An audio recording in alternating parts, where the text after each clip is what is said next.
మన ముందు ఒక అద్భుతమైన నటుడు ఉన్నాడు. ఆయన నవ్వితే ప్రపంచం మొత్తానికి గుర్తుపెట్టుకుంటాడు. ఎందుకంటే అంత హాయిగా నవ్వుతాడు ఆ నటుడు. ఆ నటుడికి సంబంధించిన దర్శకులు చాలామంది ఆయనకి ఎంతో గొప్ప అవకాశాలు ఇచ్చారు.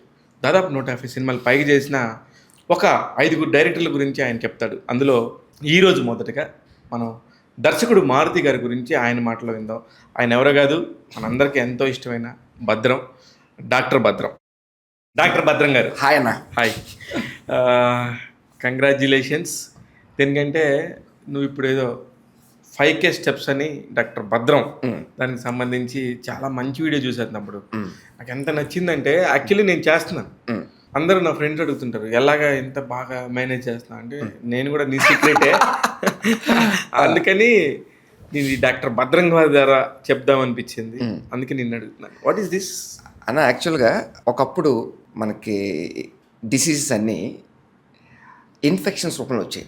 ఒక ఊర్లో ఒక చిన్న ఇన్ఫెక్షన్ వచ్చి అక్కడి నుంచి అందరి హెల్త్ పాడవడం అలా జరుగుతూ వచ్చేది. కానీ ఇప్పుడు ఉన్న పరిస్థితుల్లో మనకున్న లైఫ్ స్టైల్ డిసీజెస్ అన్నీ దానికి కారణం ఇన్ఫెక్షన్స్ కాదు, ఇన్యాక్టివిటీ. అంటే ఫిజికల్గా మనం యాక్టివ్గా ఉండడం లేదు. కరెక్ట్. దానివల్లే మీరు బీపీ చూడండి, డయాబెటీస్ చూడండి, ఒబిసిటీ చూడండి, చివరికి క్యాన్సర్ వరకు కూడా కారణాలన్నీ ఎదుగుతుంటే మెయిన్ వచ్చి మనం ఫిజికల్గా యాక్టివ్గా ఉండట్లేదు. కాబట్టి ప్రతిరోజు ప్రతి ఒక్కరూ కనీసం 5,000 అడుగులు నడిస్తే వీటి అన్నిటికీ మనం చెక్ పెట్టాలి అన్న దానితో 5K స్టెప్స్ అని చెప్పి స్టార్ట్ చేయడం జరిగిందన్న. Across AP and Telangana. First వచ్చి రాజమండ్రిలో లాంచ్ చేశా, మొన్న అరకులో చేశా.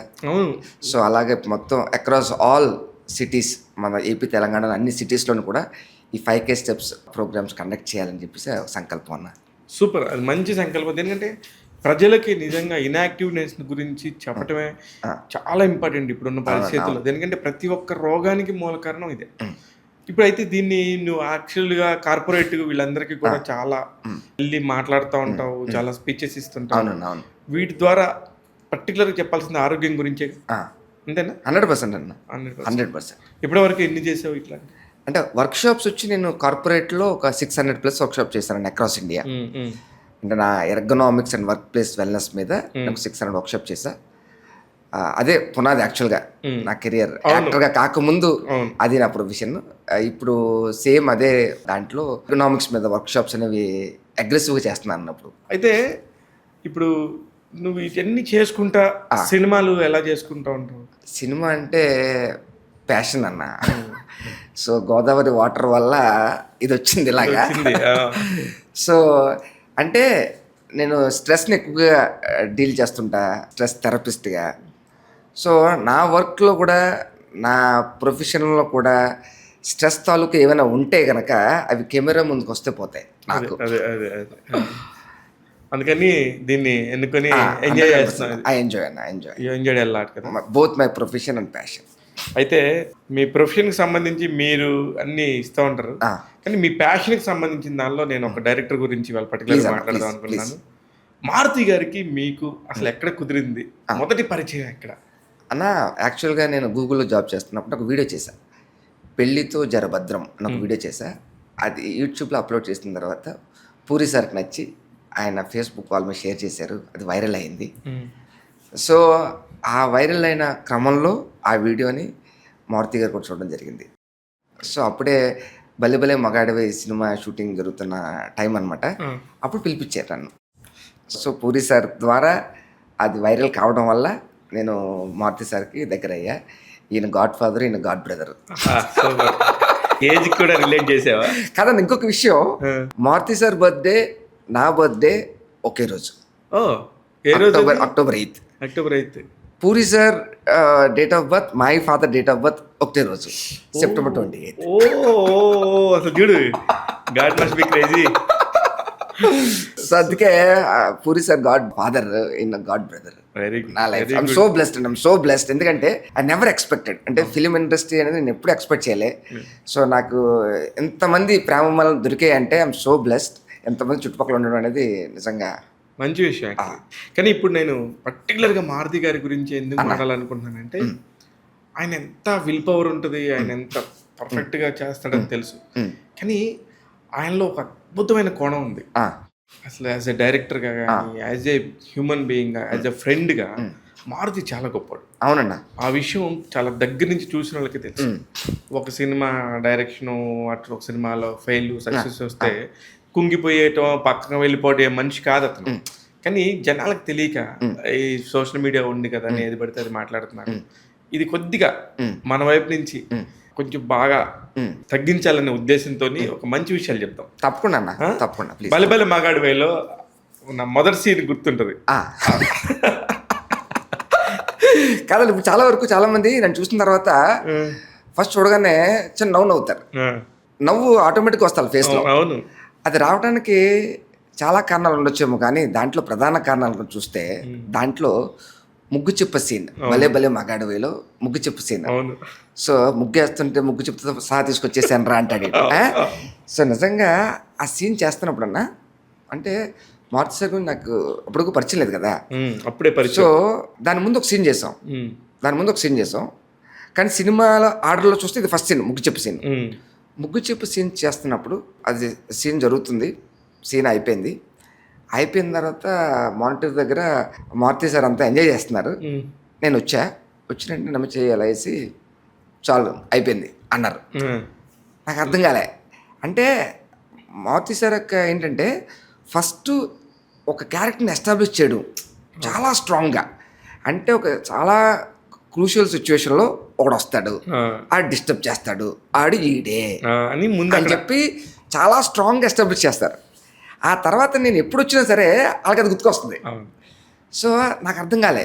అంటే మారుతి సార్ ఏంటంటే నేను అబ్జర్వ్ చేసింది, ఆ సీన్ చెప్తున్నప్పుడు మనం సీన్లో ఉంటాం, కానీ ఆయన థియేటర్లో ఉంటారు. రిలీజ్ అయిపోయిన తర్వాత థియేటర్లో కూర్చుంటారు ఆయన. సో ఆడియన్స్ అక్కడ ఏంటి ఎలా రియాక్ట్ అవుతారు అని చెప్పగల సత్తా ఉన్న డైరెక్టర్ అన్న. అందుకే ఆ విజనరీ అతనికి ముందు నుంచి ఉంది. దీంట్లోనే కాదు, అంటే మామూలుగా మీకు తెలిసిందే మన తెలుగు ఇండస్ట్రీలో రిటర్న్ ఆన్ ఇన్వెస్ట్మెంట్ దాంట్లో ROI దాంట్లో చూస్తే రూపాయి పడితే 10 రూపాయలు తీసుకొచ్చిన దర్శకుల్లో మొట్టమొదటి దర్శకులు ఎవరైనా ఉన్నారంటే స్టార్టింగ్లో నాకు తెలిసినంత వరకు ఫస్ట్ మారుతి సార్. మారుతి మీకు ఇంకొక విషయం చెప్తాను. ఇక్కడ దాసరి మారుతి, ఈయన పేరు దాసరి మారుతి.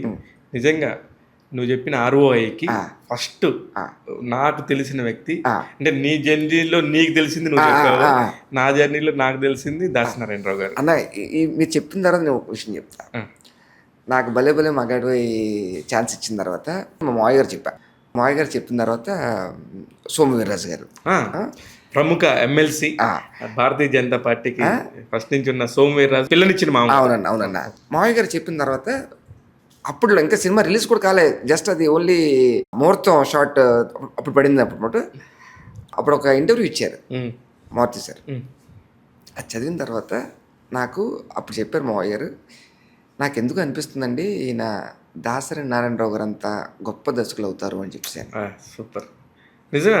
మావయ్య గారు చెప్పిన తర్వాత నేను కూడా మారుతి సార్ చెప్పా, సార్ ఇలాగ మామూలుగా మాటల్లో ఎలా వస్తే ఎలా అన్నారు సార్ అని. సో మీరు దాసరి గారు అనగానే నేను మళ్ళీ అంటే మీరు చెప్పింది అక్షరాలు నిజం. ఈ రోజుల్లో దర్శకులు నిర్మాతలకు ఎంత వస్తుందనే పాయింట్ అసలు ఆలోచించడమే మానేశారు. రిటర్న్ ఆన్ ఇన్వెస్ట్మెంట్ అనేది ఒక పదం ఉందనే సంగతి కూడా ఈ రోజు వస్తున్న దర్శకులకు తెలియదు. నేను నిన్ననే ఒక దర్శకుడికి చెప్పాను, సార్ నేను చాలా బాగా తీసా కదా, మీరు ఎందుకు రివ్యూ చెప్పలేదు అన్నాడు. సార్ నేను ఏ సినిమాకైనా నిర్మాతకి ₹1 పెడితే కనీసం ఇదివరకు అయితే ₹1కి ₹2 వచ్చేది, ఇప్పుడు కనీసం ₹1కి ₹1 అన్న వస్తే అది చెప్పొచ్చు, అదర్వైజ్ నాకు ఆ సినిమా హిట్ లాగా నేను ఫీల్ అవునని చెప్పాను. సూపర్ అండి, వెల్ సెట్. ఎందుకంటే ఆయన ఫస్ట్ తీసుకొచ్చి తనకున్న అన్నాన్ని అందరికి పెడదాం అనుకునే థాట్ నిర్మాతకు వస్తుంది కదా. ఆ నిర్మాతనే నువ్వు సేవ్ చేయనప్పుడు నువ్వు తర్వాత ఎంత గొప్ప కళాఖండం తీసినా అది వేస్ట్ కదా. అది నా పాయింట్. నేను ఆ దర్శకుడిని తప్పట్లే, ఆ పాయింట్ని తప్పన్నా. ఏదైతే ROI ఉందో అది తెలియకపోవడం తప్పంట. మనం రిటర్న్ ఆన్ ఇన్వెస్ట్మెంట్ లేకుండా ఏ బిజినెస్ చేయం. అవునన్నా. కానీ సినిమా ఇండస్ట్రీ మాత్రం దానికి మినహాయింపు. అయినా సరే చేస్తారు. వస్తే వస్తుందని ఆశ, ఎక్కడో కనబడాలని, ప్రేక్షకుడికి దగ్గర అవ్వాలని ఒక చిన్న కోరిక, ఇవన్నీ ఉండటం వల్ల అది వస్తుంది. అయితే ఇక్కడ మారుతి గారి దగ్గర బల్లెబల్లె బంగాడివే గురించి చెప్పారు. అక్కడ అలా మీరు రిజిస్టర్ అయిపోయారన్న అందరికి. ఆ తర్వాత మహానుభావుడు ఆ తర్వాత నెక్స్ట్ సినిమాకి మళ్ళీ పిలవలేదన్న. నేను మళ్ళీ మహానుభావుడు ఆ టైంలో వెళ్ళా, కాస్టింగ్ టైంలో మళ్ళీ వెళ్ళా. వెళ్తే మారుతి సార్ నాకు చూసారు అలాగా, తెంగరోడు ఓకే అని చెప్పి వెళ్ళిపోయారు అలాగా. తెంగరోడు ఓకే అన్నారు, నా కొడుకులాగా ఉంటాడు అని చెప్పేసి ఓకే అన్నారు, అలా వెళ్ళిపోయారేంటి అని చెప్పేసి నాకు అర్థం కాలే. అంటే ఆయన మైండ్లో ఏదో ఉంది, కానీ ఇటు సూట్ అవుతాడా లేదా అన్న దాంట్లో కొంచెం డౌట్లో ఉన్నారని అనిపించింది నాకు. ఓకే, తెంగరోడు ఎర్రోడు అన్నారు ఓకే అని నేను వెళ్ళి ఇమ్మీడియట్గా, అంటే మన చేతులు ఏముంటాయన్న, మన చేతులు ఇది తప్పించే ఉండదు యాక్టర్స్కి. ఇదేమో కట్ చేపించా, చిన్నది ఎయిర్ కట్, అవును చాలా చిన్నగా ఉంటుంది.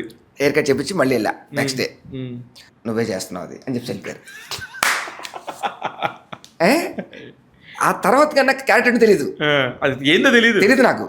నెక్స్ట్ వచ్చారు నాకు అన్నారు, అంటే మారుతి సార్ ఏదైనా ఒక క్యారెక్టర్ ఇచ్చారు అంటే అది నా జీవితం ఎస్పెషల్లీ అదొక స్టాంప్ అనమాట, అలా ఉండిపోద్ది అలాగా. సో ఆయన అన్నారు, ప్యాంటు షర్టు వేసుకుని చేసే క్యారెక్టర్లు జీవితంలో చాలా వస్తాయి, కానీ ఇలాంటి క్యారెక్టరు రాదు, నీకు వచ్చింది అని చెప్పి వెళ్ళారు. అబ్బా, అంటే నాకు ముందు డిస్క్రిప్షన్ ఇస్తున్నారు ఏంటని, అదేంటో తెలీదు ఉంది అంటారు, అదేంటో తెలియదు. కరెక్ట్గా సెట్లోకి వెళ్తే తెలిసింది ఏంటంటే, వీడు డ్రెస్ ఉంటుంది, వచ్చి డ్రెస్ కోడ్, ఆ డ్రెస్ కోడ్ కొబ్బరి నూనె ఉంటుంది, కొబ్బరి నూనె రాసుకుంటూ ఉండాలి, ఆడు ఎప్పుడు చూసి కొబ్బరి నూనెతో ఉండాలి ఆడు. ఓహో, ప్యాంటు షర్ట్ అన్నారు, ఇక్కడ దీంట్లో ప్యాంటు లేదు షర్ట్ లేదు, ఒక క్యారెక్టరైస్ట్ అంటారు అంటే కొబ్బరి నూనె చేసి రాసుకోవడం అనమాట. అదే అనుకులా, అది నిజంగా అన్న ఇప్పటికి కూడా, ఇప్పటికీ ఎన్ని సినిమాలు చేసినా అలాంటి క్యారెక్టరైజేషన్కి వచ్చి నేను చేయలేదన్న. అలాంటి క్యారెక్టర్ చేయలేదు నేను. జిడ్డేష్ అన్న ఒక దాంట్లో పెట్టి నిజం చెప్పాలంటే, సినిమాలో హీరో శర్వాన్ అయితే విలన్ నేనే. ఎందుకంటే హీరోకి శుభ్రత అంటే ఆయనకు ప్రాణం, మరి నేను బయట ఆపోజిట్. శుభ్రతకి సంబంధం లేదు, నన్ను చూస్తుంటే చిరకు వచ్చేస్తుంది దానికి. సో ఆ క్యారెక్టర్ నిజంగా ఫస్ట్ నుంచి నాకు దాంట్లో అద్భుతమైన విషయం ఇంకోటి ఏంటంటే, నాజర్ గారితో అంత గొప్ప నటుడితో ఆ త్రోట్ ఆయనతో ఉండడం అనేది కంటిన్యూ ఉంటావు పక్కన. నిజంగా అన్న, మీరు నమ్ముతారు నమ్మరు, మీరు చాలామంది చూసిన వాళ్ళు అందరూనే, అంటే సినిమా గురించి తెలియని వాళ్ళు ఎవరైనా చూస్తే ఆయన యజమాని ఇటు పనోడు సేమ్ అలా ఉండేవాళ్ళం అన్న. పొద్దున్నుంచి ఈవినింగ్ వరకు ఆయన పక్కనే కదా ఉండాలి, సేమ్ పనోళ్ళగా ఉంటాను నేను, ఆయనమ్మ మా యజమాని, ఇద్దరం కూడా సేమ్ అలాగే ఉండేవాళ్ళం. బయట చూసినప్పుడు సినిమా ఓన్లీ షార్ట్లు మాత్రమే కాదు, బయట కూడా ఆయన కూర్చుంటేనే అలా కూర్చునేవాడిని. అంటే అంత గొప్ప వ్యక్తితో ఉండడం అనేది చాలా గొప్ప విషయం. అప్పటికి మీరు తెలీదా? తెలియదు, నాజర్ సార్ గురించి తెలియదు కదా. అంటే సినిమాలో అప్పుడే పరిచయం నాకు నాజర్ సార్తో. ఆయన పరిచయం అయిన తర్వాత ఆయనతో టైం స్పెండ్ చేస్తుంటే ఆయన దగ్గర సేవకుల్లాగే నేను అంత ఎంజాయ్ చేశానన్న. అది ఎంజాయ్ చేయాలి కదా, దొరకదు కదన్న అది. ఇప్పుడు నాజర్ గారితో మనం ఒక రోజు గడపగలమా? అలాంటి షూట్లో ఎంత ఉన్నామంటే అక్కడ స్క్రీన్ మీదే కాదు బయట కూడా నిజంగా చాలా ఎంజాయ్ చేశాను నేను. థియేటర్ ఆర్టిస్ట్ ఆయన, ఆయన దగ్గర ఏమైనా నేర్చుకున్నావా భద్రం? అన్న ఆయన ప్రతి దాంట్లోని ఒక లైఫ్ని చూస్తారు, ప్రతి దాంట్లో ఒక లైఫ్. మనం ఏమనుకుంటాం లైఫ్ అంటే మనం గాలి పీల్చున్నా కూడా మన లైఫ్ ఉంది, అక్కడ చెక్క ఉంది, ఆ చెక్క ఏముంది చెక్క సరేది అంటాం, కానీ ఆయన చెక్క అనరు. ఆ చెక్కలో కూడా ఆయనకి ఏదో కనిపిస్తుంది, ఆ చెక్కని కలెక్ట్ చేస్తారు. బాటిల్ ఉంటుంది, ఆ బాటిల్ ఏదో కనిపిస్తుంది ఆయనకి. అదేలే, నీకు అర్థమైంది? మీకు అర్థమైంది. ప్రతి దాన్ని ప్రేమించే వ్యక్తి ఆయన. ఓ సూపర్. నాజర్ గారు అంత గొప్ప నేచర్ లవర్ ఆయన. నిజంగా ఆయనతో వర్కింగ్ ఎక్స్పీరియన్స్ అద్భుతం అన్న. సూపర్. ఇలాంటివి మాకు బోనస్లు అనమాట యాక్టర్స్కి. అంతే అంతే. ఇలాంటివి ఒక పక్కన క్యారెక్టర్ చేస్తూ అంత పెద్ద గొప్ప గొప్ప అంటే వ్యక్తిత్వం ఉన్న వ్యక్తులు వీళ్ళంతా. సూపర్, మంచి. అంటే సినిమా పరంగా పక్కన పెడితే అలాంటి వ్యక్తులతో సాన్నిధ్యం, వాళ్ళతో పాటు టైం స్పెండ్ చేయగలుగుతున్నాం అంటే నిజంగా బ్లెస్సింగ్ అన్న. Super super. నిజమే, నువ్వు చెప్తుంటే నాకు కూడా అనిపించింది. ఇప్పుడు బాహుబలిలో ఆ క్యారెక్టర్ చేసినప్పుడు రాజమౌళి గారికి అన్నిసార్లు అడిగినా మీకు ఏ క్యారెక్టర్ అంటే ఇష్టం అంటే నాజర్ గారి క్యారెక్టర్. అయ్యో, ఆయన రాజమౌళి గారు కూడా ఇట్లా యాక్ట్ చేసి చూపించి చాలా నిజంగానే నాజర్ గారు కూడా ఇంత గొప్ప థియేటర్ ఆర్టిస్ట్. అవునండి, అవును. అయితే ఇప్పుడు నాకు ఇంకొక సినిమా కూడా గుర్తు. నాకు అసలు ఆ సినిమాకి సంబంధించి నాకు నిన్ను చూడగానే ఫస్ట్ సగం మంది జనం ఆ ఒక సీన్ని గుర్తు తెచ్చుకుని ఏం చేస్తారు. ఇప్పుడు ఎక్కడికి వెళ్ళా టేబుల్ కనిపించిందంటే టేబుల్ పక్కనే భద్రం అంటే టేబుల్ కింద చూస్తా.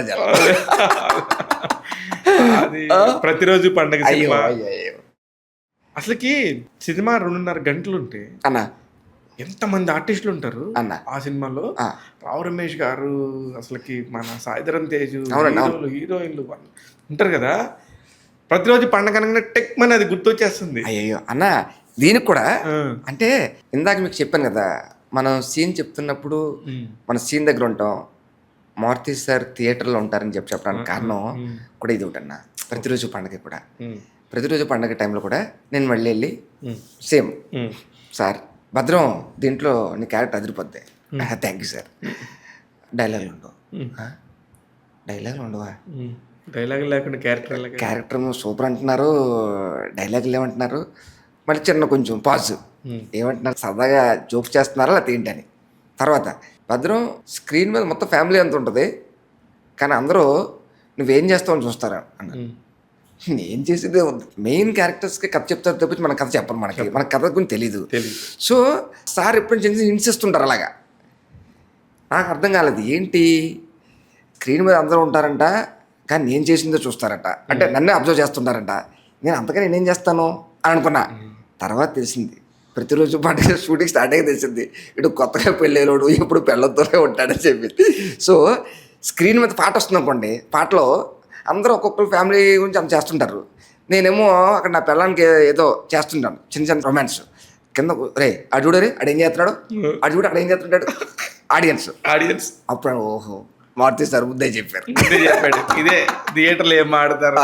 రావు రమేష్ గారి డైలాగ్ ఉంటుంది. అయ్యయ్యో అన్న నీ డైలాగ్ లేవేమో కానీ అన్న అసలు రావు రమేష్ గారిది ఆ డైలాగు ఎంత ఫేమస్ అంటే, అవును, యుద్ధం కూడా ఆడి తర్వాత ఆపేస్తారా నువ్వు ఆపట్లేదు అన్న డైలాగు అసలు పీక్స్ అన్న. డైలాగ్ మించిన డైలాగ్ లేదు ఆ సినిమాలో, బెస్ట్ డైలాగ్ అంటే అది, బెస్ట్ డైలాగ్. వాళ్ళు ఎవడైనా చూడగానే టక్మని గుర్తొస్తుంది.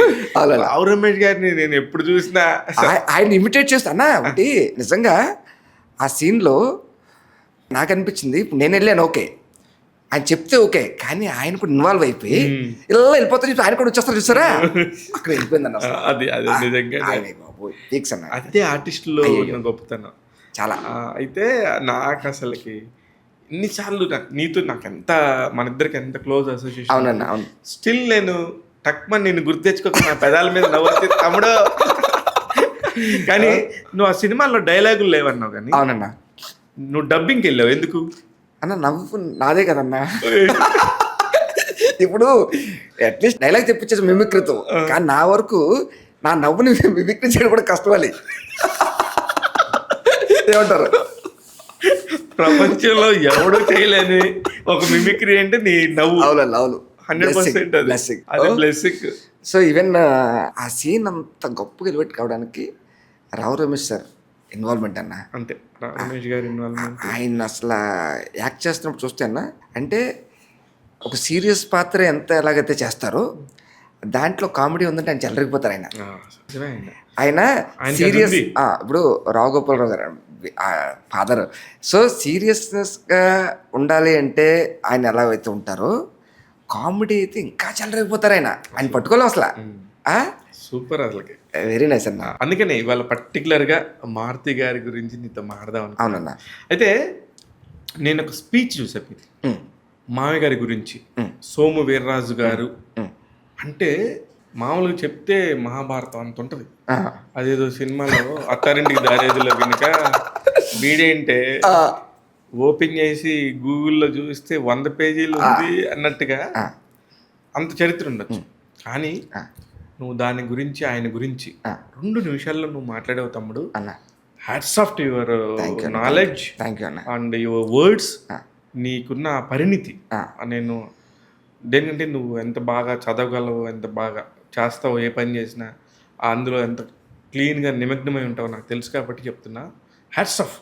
నా వీడియోని నువ్వు నమ్మవు, ఒక 20 సార్లు చూసా. ఎందుకంటే ఎలా మాట్లాడాడు అంటే, ఎంత తెలిసినా మామయ్య గారు స్టేజ్ ఫస్ట్ టైం ఆయన పక్కన నుంచి మాట్లాడుతున్నావు అని చెప్పిన తర్వాత షాక్ అయిపోయా నేను.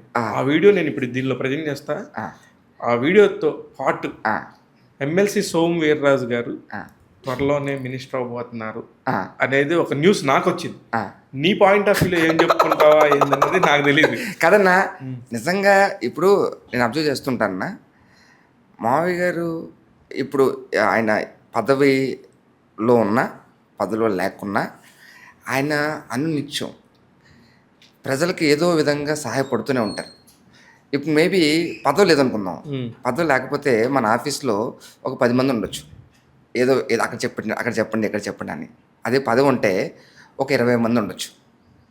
నిజంగా మీరు అన్నట్లు మినిస్టర్ పదవి వస్తే 20 కాస్త 100 అవుతది. అంటే ఎక్కువ మంది లబ్ధిదారులు పెరుగుతారు. సో, అలాంటిది నిజంగా వచ్చిందంటే సంతోషపడే వ్యక్తుల్లో నేను కూడా ఒకడినన్నా 100%. కరెక్టే. కానీ ఎందుకు నువ్వు ఎప్పుడు మామయ్య గారి పేరు చెప్పకుండా తక్కువగా మాట్లాడతావు? మిగతా విషయాలన్నీ బాగా మాట్లాడతావు. అంటే నేను అబ్జర్వ్ చేశాను. అలానా? అంటే ఇప్పుడు నేను మా మామయ్య ఉన్నాడు. ఆ! నేను అక్కడ అవసరం మామయ్య తెలుసు అనుకుంటే ఖచ్చితంగా నేను ప్రభు గారు అల్లుండని చెప్తా. హ్మ్. హ్మ్. హ్మ్. ప్రముఖ జర్నలిస్టు, గొప్ప జర్నలిస్ట్ కదా ఆ! అనే ఒక ఫీలింగ్ ఉంటుంది. ఆ! మా మామయ్య ఆయన అని నేను కూడా ప్రౌడిష్గా చెప్తా. అయ్యో! నేను ప్రౌడ్‌గా ఫీల్ అవుతానన్నా. ఆ. దాంట్లో నాకు అసలు లేదు. అంటే నువ్వు తక్కువ ఫీల్ అవుతున్నా అట్లా నువ్వు ఒకడే. నువ్వెందుకు అంటే నేను చెప్పేస్తాను. ఆ! ఆ! నేను 10 సార్లు అవునంట కదా అని అడిగిన దాకా కూడా నువ్వు చెప్పలేదు నాకు ఎందుకు. అలానే కదన్నా. మామూలుగానే అంటే ఇప్పటికి కూడా చాలా సందర్భాలు చెప్తూ ఉంటాను నేను. నేను మావయ్య గారికి సినిమాల మీద ఇంట్రెస్ట్ ఉంది అని చెప్పిన వెంటనే తప్పకుండా అండి ట్రై చేయండి. ప్రాబ్లమ్ ఏముంది? మీకు ఎలాగో మీ ప్రొఫెషన్ ఉంది కదా! మీరు ట్రై చేయడంలో తప్పు లేదు అని ఎంకరేజ్ చేసిన వ్యక్తి అన్న ఆయన. మేబీ అదే టైంలో కనుక మావయ్య గారు మా ఇంటి దగ్గర ప్రాబ్లం లేదు. మా ఫాదర్ కానీ మా మదర్ కానీ ఎటువంటి ప్రాబ్లం లేదు. సపోజ్ అదే టైంలో కనుక మావయ్య గారు మనకి ఎందుకండి ఆ సినిమాలు అంటే అని ఒక్క మాట అంటే ఆగిపోయాడు కదా. అది కదన్నా. సో ఇప్పటికీ కూడా చెప్తుంటా ఆయన ఎంకరేజ్మెంట్ ఫ్రమ్ ద బిగినింగ్. సాధారణంగా మనలో మనమాట సినిమాల్లో ఉంటే పిల్లని ఉన్న రోజుల్లో పిల్లని ఇచ్చిన తర్వాత సినిమాలకి ట్రై చేస్తానంటే ట్రై చేయండి అన్నారంటే ఆయన లెవెల్ అన్న. అంతే. అంటే లెవెల్ ఆఫ్ థింకింగ్, ఫార్వర్డ్నెస్ ఉంది. అది మీకు ఇంట్రెస్ట్ ఉంది, మీరు ప్రయత్నించండి, తప్పులేదు. గ్రేట్. నిజంగా కూడా ఆయనకున్న రాజకీయ పరపతికో పలుకుడికో మనకెందుకు సార్, మనకెందుకు అల్లుడు గారు అన్నారంటే అయిపోవాలి కదా. అవును కదండి. అమ్మో ఆయనతో చెప్పినా వద్దన్నారు మనకెందుకులే అనుకునే మైండ్ సెట్ వస్తుంది. సో నేను చేస్తున్న మూవీస్ కానీ చూస్తారు, నాకు చెప్తారు, నాకు బాగుందని అని చెప్తారు, ఎంకరేజ్ చేస్తుంటారు, ఏమేమి జరుగుతుందని చెప్పి కనుక్కుంటుంటారు. అంత up to date. Very nice. అయితే ఈ రోజుకి అన్నా భద్రం గారితో మాట్లాడింది ఓన్లీ మారుతి గారికి సంబంధించిన సంఘటన కోసమే. అవునన్నా. ఈ చిట్ చాట్ డెఫినెట్గా మరొక సందర్భంలో పూరి గారు, ఇంకొక సందర్భంలో మీరు చేసిన దర్శకుల్లోని ఒక్కొక్కళ్ళతోని ఆ కొన్ని సంఘటనల సమాహారంతో ట్యాగ్ తెలుగులో తప్పకుండా రెగ్యులర్గా మనం మాట్లాడుతూ ఉంటాం. తప్పకుండా అన్న. ఎందుకంటే దేన్నైనా మనం తీసుకోవచ్చు, కొనుక్కోవచ్చు, కానీ మనస్ఫూర్తిగా నవ్విని మాత్రం కొనుక్కోలేము. 100% అందుకని నిన్ను చూస్తే ఒక ఎనర్జీ మా ట్యాగ్ తెలుగు ప్రేక్షకులకి వాళ్ళ ఉద్దేశంతో సో బ్లెస్డ్ అన్న, సో బ్లెస్డ్. హ్యాపీగా నువ్వు ఎప్పుడైనా వచ్చి మా వాళ్ళతో కనిపించి అని నిన్ను చూడగానే వాళ్ళు కాసేపు నవ్వుకొని వాళ్ళ బీపీ షుగర్లు డౌన్ చేసుకొని హ్యాపీగా హాయిగా ఎంజాయ్ చేస్తారని మనస్ఫూర్తిగా కోరుకుంటున్నాను. తప్పకుండా అన్న. నీ 5K స్టెప్స్ నువ్వు ఏదైతే సంకల్పించావో నువ్వు ఎప్పుడు కూడా జనాలందరూ బాగుండాలని కోరుకుంటావు మీ మామయ్య గారు లాగానే. అలానే ఉండాలి. ఇలాగా మంచి మంచి కార్యక్రమాలు మరిన్ని చేస్తూ ముందుకెళ్తూ ఉండాలని మనస్ఫూర్తిగా కోరుకుంటున్నాను. థ్యాంక్ యూ అన్న. Love you. All the very best. Love you భద్రం. థ్యాంక్ యూ అన్న. నువ్వు ఇట్లానే ఇంకొక 100 సినిమాలు ఇంకొక 2-3 ఏళ్ళలోనే చేసేయాలని మనస్ఫూర్తిగా కోరుకుంటున్నాను. థ్యాంక్ యూ అన్న. Thank you once again. Bye. Thank you. Bye.